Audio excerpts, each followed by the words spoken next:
है ईसीए के बारे में। और ईसीए क्या होता है? आपकी इवैल्यूएशन ऑफ क्रेडिट। क्या ईसीए क्या होता था? Educational credential assessment.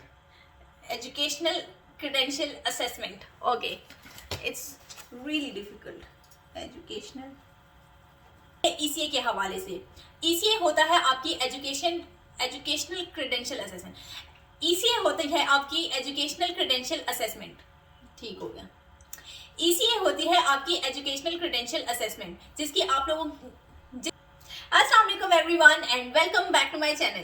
कैसे हैं आप सब? आई रियली होप बिल्कुल ठीक ठाक होंगे, मजे में होंगे और अपनी लाइफ को एंजॉय कर रहे होंगे। वेल, टाइटल से आप लोगों को आज की वीडियो का टॉपिक तो पता चल ही गया होगा। हाँ जी, आज हम लोग बात करने वाले हैं ईसीए के बारे में।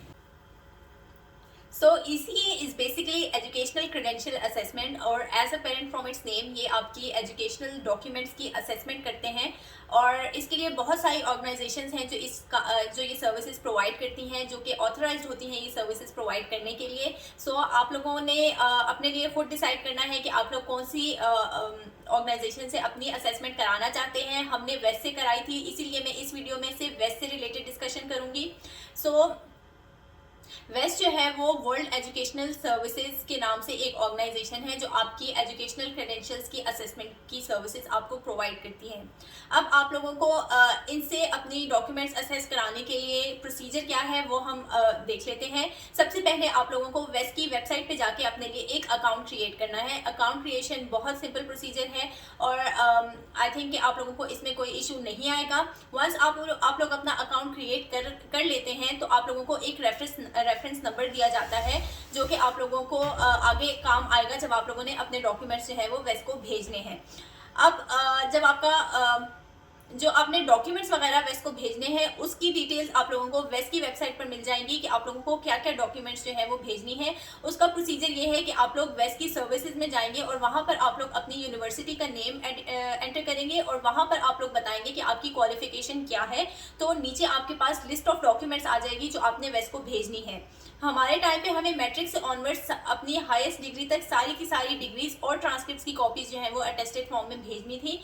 सो अब जो है रिक्वायरमेंट थोड़ी चेंज हो गई है। अब आप लोगों को उन्होंने मैट्रिक और एफएससी की डिग्रीज की रिक्वायरमेंट से एग्जेम्प्ट कर दिया है। अब आप लोगों को सिर्फ बैचलर्स और मास्टर्स अगर आप लोगों ने किया हुआ है तो सिर्फ वही डिग्रीज और ट्रांसक्रिप्ट्स आप लोगों को वेस्ट को भेजनी है।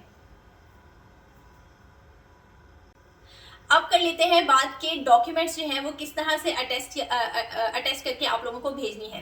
तो वेल, उसके लिए भी आप लोगों को वेस्ट के पेज पर जाना होगा और वहां पर उन्हीं सर्विसेज में जाके आप लोगों को नेम एंटर करना है कि आप लोगों की कौन सी यूनिवर्सिटी है और क्या डिग्री है। तो वो आप लोगों को बताएंगे कि कौन सी ऑर्गेनाइजेशन आप लोगों की ये डिग्री आपको अटेस्ट करके दे सकती है। हमारे केस में हमने एचईसी से कराई थी। अब एचईसी से वेरिफिकेशन या अटेस्टेशन का प्रोसीजर क्या है, उसके लिए आप लोगों को एचईसी की वेबसाइट पे जाना होता है और वहां पर जाके आप लोगों को स्पेसिफाई करना होता है कि आप लोगों को क्या क्या डिग्रीज जो है वो अटेस्ट करानी है या क्या क्या डॉक्यूमेंट्स अटेस्ट कराने हैं। उसके हिसाब से वो आप लोगों को कुछ फी चार्ज करते हैं, जिसकी डिटेल में मैंने आप लोगों को प्राइस वगैरह सब कुछ एक पिछली वीडियो में बताया था, जिसका लिंक जो है वो मैं कहीं यहाँ पर डाल दूंगी, आप लोग देख लीजिएगा। और मैं यहाँ पर दोबारा से शो कर दूंगी वो सारी की सारी प्राइसिंग, ताकि आप लोग यहाँ से उसको रेफर कर सकें। सो अब आप लोगों ने यहाँ से स्पेसिफाई कर दिया कि आप लोगों को क्या क्या डिग्रीज और ट्रांसक्रिप्ट्स वगैरह अपनी अटेस्ट करानी है। तो आप लोगों को वेस्ट के लिए जो रिक्वायरमेंट है वो है आप लोगों की ओरिजिनल डिग्री आपकी डिग्री और ट्रांसक्रिप्ट की एक एक फोटोकॉपी आप लोगों को अटेस्ट करानी है और वो आप लोगों को अटेस्ट करा के एक सील्ड इनवेलप में स्टैम्प फॉर्म में जो है वो वेस्ट को भेजनी है। अब उसके लिए करना ये होगा कि आप लोग जब एचईसी की वेबसाइट पे ये बुकिंग कर रहे होंगे तो वो आप लोगों को एक टाइम स्लॉट दे देंगे कि बल्कि आप लोगों को खुद चूज करना है अवेलेबल डे और टाइम के हिसाब से कि आप लोग कौन से दिन में जाके कराना चाहते हैं, किस टाइम पे। ये सारी की सारी आप लोगों को ऑप्शंस अवेलेबल होती हैं। सो आप लोगों ने टाइम सिलेक्ट कर लिया, उस टाइम पे आप चले जाएंगे एचईसी अपनी डिग्रीज वगैरह लेकर और वो आप लोगों को अटेस्ट करके दे देंगे। अब आपने जब अटेस्टेशन के लिए जाना है तो एक चीज उन्हें ये बतानी है कि आप लोगों को ये जो अटेस्टेड कॉपीज हैं ये आप लोगों को इमिग्रेशन पर्पसेस के लिए चाहिए और सील्ड इनवेलप्स में स्टैम्प चाहिए। प्रोसीजर उनको पता होता है, एक स्पेसिफिक फॉर्मेट होता है वेस्ट का जो वो फॉलो करते हैं। तो सारी ऑर्गेनाइजेशंस को ये चीज पता होती है तो वो आपको उसी फॉर्मेट में स्टैम्प करके जो है वो इनवेलप्स पकड़ा देते हैं। सो आप लोगों ने उस इन्वेलप को खोलना नहीं है, उसको किसी तरह से टैम्पर नहीं करना। ये वेस्ट जो है सारी इंस्ट्रक्शंस आपको देता है जब आप लोग अकाउंट क्रिएट करते हैं, तो आप लोगों ने वो इन्वेलप एज इट इज जो है वो वेस्ट को भेजने होंगे मेल के थ्रू। अब एक टिप जो मैं आप लोगों को देना चाहूंगी वो ये कि जब मैंने अपने टाइम पे अटेस्टेशन कराई थी तो मैंने सुबह का टाइम सिलेक्ट किया था, और सुबह के टाइम पे क्योंकि रश बहुत कम होता है तो आप लोगों का काम बहुत जल्दी हो जाता है, 10 मिनट या 20 मिनट का काम होता है। सो आप लोग सुबह का टाइम सिलेक्ट करें, क्योंकि हमारा होता है कि हम आराम से उठकर जाएंगे, तो जितना जितना टाइम गुजरता जाता है रश बढ़ता जाता है और आपका काम का टाइम जो है वो उतना ज़्यादा लगता है। तो कोशिश करें कि आप लोग सुबह में जाके करा लें। एक दिन आप लोगों को जल्दी उठना पड़ेगा, लेकिन खैर होती है, आप लोग अपना काम जो है वो यूं करा के वापस आ जाएंगे। सो अब थोड़ा जो प्रोसीजर है वो HEC का डिफरेंट हो गया है कोविड की वजह से, क्योंकि वो इन पर्सन जो है वो आप लोगों को एंटरटेन नहीं कर रहे। सो अब प्रोसीजर ये है कि आप लोगों को जब बुकिंग कराते हैं तो अपनी डॉक्यूमेंट्स जो है वो आप लोगों को TCS करानी होती हैं, और 2 से 3 हफ्तों में आप लोगों को आपकी डॉक्यूमेंट्स अटेस्ट होके वापस आ जाती हैं। अब जब आप लोगों ने डॉक्यूमेंट्स TCS करने हैं तो अब आप लोगों को साथ एक लेटर जो है वो लिखना है HEC को, जिसमें ये मेंशन करेंगे आप लोग कि आप लोगों को ये डॉक्यूमेंट्स जो है वो सील्ड इन्वेलप्स में स्टैम्प फॉर्म में चाहिए, क्योंकि आप लोगों को ये इमिग्रेशन के प्रोसेसेस के लिए रिक्वायर्ड हैं, ताकि वो आप लोगों को प्रॉपर SOPs के साथ उनको सील करके भेजें। अब आप लोगों को थोड़ा बहुत कंसर्न तो होगा, क्योंकि हमें भी हमारे टाइम पे था जब मैंने अपनी मास्टर्स की डिग्री अटेस्ट कराई थी एंड पे, तो उस वक्त भी कोविड का सिचुएशन जो है वो चल रही थी। तो आपको होता है कि TCS से गुम ना हो जाए आपके डॉक्यूमेंट्स, तो तसल्ली रखें कि आप लोगों के डॉक्यूमेंट्स जो है वो वापस इंशाल्लाह ज़रूर आ जाएंगे, क्योंकि ये एक वेल इस्टेब्लिश्ड एक तरीका है। सो इस चीज़ की टेंशन नहीं लेनी है आप लोगों ने कि आपके डॉक्यूमेंट्स गुम हो जाएंगे। अब जब आप लोगों के पास सील्ड इन्वेलप आ गया है तो आपने उस सील्ड इन्वेलप पे रेफरेंस नंबर जो है वो अपना मेंशन करना है, और आपने ये डॉक्यूमेंट्स जो है वो वेस्ट को मेल कर देने हैं। मेलिंग एड्रेस आप लोगों को वेस्ट की वेबसाइट पे या वेस्ट की जो अकाउंट आपने क्रिएट किया है वहां पर अवेलेबल होगा।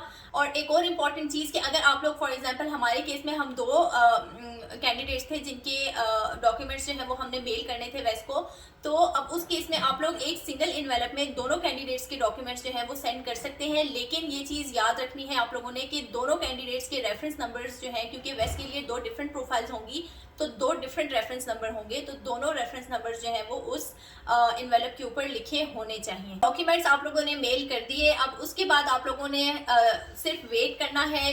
वेस्ट जो है वो 45 डेज तक का टाइम लेती है। सो आप लोगों ने इतना टाइम वेट करना है। आप लोगों को जो भी प्रोग्रेस होगी आपकी प्रोफाइल से रिलेटेड वो सारी की सारी आपके वेस्ट के अकाउंट में आ रही होगी। आप लोग मोबाइल ऐप पे चेक कर सकते हैं, या आप लोग वेबसाइट पे जो आपने अकाउंट क्रिएट किया है अपने अकाउंट में जाके अपनी प्रोग्रेस को ट्रैक कर सकते हैं। हर स्टेप पे वो आपको एक अपडेट जो है वो ज़रूर भेजते हैं। सो आप लोग पेशेंटली वेट करेंगे इस पीरियड में। जब आपकी असेसमेंट कंप्लीट हो जाएगी तो वो आप लोगों को एक फॉर्म इशू या एक लेटर इशू करते हैं, जिसके अंदर इस चीज़ की ये चीज़ लिखी होती है कि आप लोगों के डॉक्यूमेंट्स जो हैं वो वैलिड हैं और इनके अंदर कोई भी एरर्स उन्हें नहीं मिले, या ये चीज़ बेसिकली इस चीज़ की तस्दीक होती है कि सब कुछ ठीक है। अब अकाउंट क्रिएशन के टाइम पे आप लोगों से एक ऑप्शन मांगी जाती है, जिसमें आप लोगों से ये पूछा जाता है कि आप लोग ये अकाउंट किस लिए क्रिएट कर रहे हैं। उस टाइम पे अगर आप लोग ये सिलेक्ट करेंगे कि हम PR प्रोसेसेस के लिए या PR पर्पसेस के लिए ये अकाउंट क्रिएट कर रहे हैं, तो आप लोगों के ये जो डॉक्यूमेंट्स हैं वो बाय डिफॉल्ट वो IRCC को भी फॉरवर्ड कर देते हैं। IRCC है immigration refugees and citizenship Canada. ये एक ऑर्गेनाइजेशन है जो PR प्रोसेसेस या इमिग्रेशन प्रोसेसेस को डील करती है। तो इनको आप लोगों की एक एजुकेशनल असेसमेंट की कॉपी जो है वो रिक्वायर्ड होती है। तो वेस्ट ये सर्विस आपको प्रोवाइड करती है कि अगर आप लोग सिलेक्ट करेंगे कि आप PR पर्पसेस के लिए ये असेसमेंट करा रहे हैं तो वो बाय डिफॉल्ट एक कॉपी जो है वो उनको फॉरवर्ड कर देगी और आप लोगों को इस हैसल से नहीं गुजरना पड़ेगा।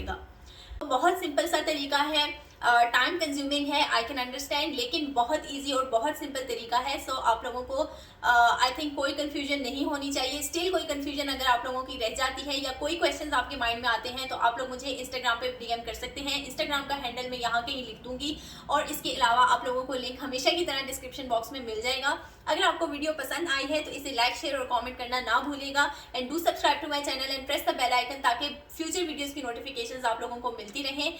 और इसके साथ वीडियो को ख़त्म करते हैं। मुझे दीजिए इजाज़त, दुआओं में याद रखिएगा। मिलेंगे इंशाल्लाह नेक्स्ट वीडियो में, तब तक के लिए अल्लाह हाफिज़।